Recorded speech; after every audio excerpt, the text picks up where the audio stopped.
Episode 3. When did you meet her?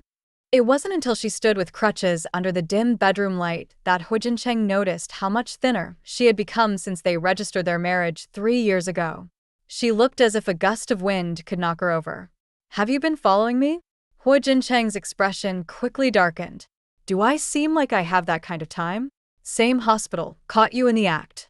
Her voice was soft, but her words were clear and deliberate. After saying those words, her heart felt like it was being twisted painfully. In contrast, the man's face showed signs of anger. Recalling that from the time the plane crash happened until now, he hadn't uttered a word of concern for her, his every word of disdain and impatience was unmistakably real. 3 years of marriage now felt like nothing but a blank sheet of paper. She had served as demanding mother, cared for a sister-in-law who didn't like her, lived like a servant at home, and worked diligently as a secretary at the company. All to align with Grandma Huo's wishes, hoping to give him a child so he might remember her kindness.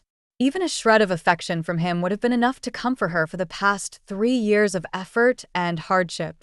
But what was the result? In 3 years, she hadn't even touched a finger of his.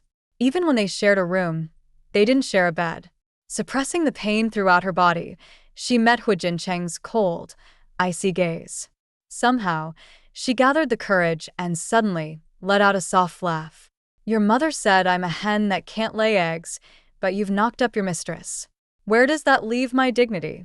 She lifted her chin, her body swaying on the crutches, but it didn't stop her from reaching out with her right hand to touch the man's shirt. But in the next second, his firm hand grasped hers tightly. Huo Jincheng stared coldly at her face. Xiun is not a mistress. I've known her for over 20 years. So, they were childhood sweethearts. She felt his grip tighten.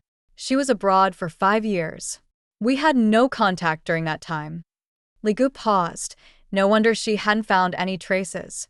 Remembering that the woman was pregnant, she asked hoarsely, So, are you two back together now?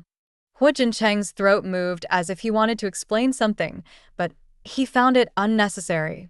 He looked at her with deepened eyes. Have you forgotten why I chose you to be the Huo family's young mistress? Even if he didn't mention it, she wouldn't forget.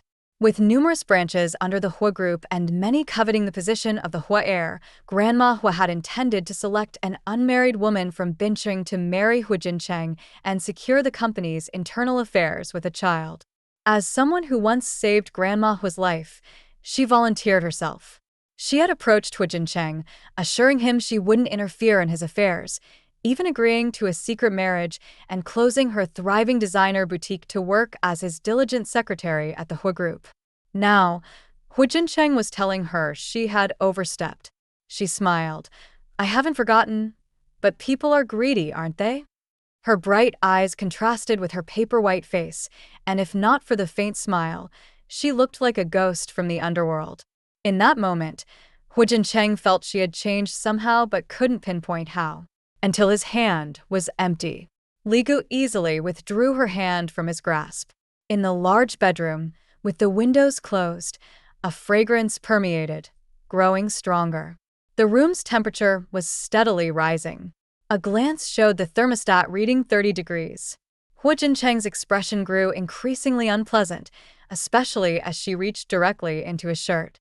With his breathing becoming more erratic, his face showed anger, yet he lacked the strength to push her away. What did you do?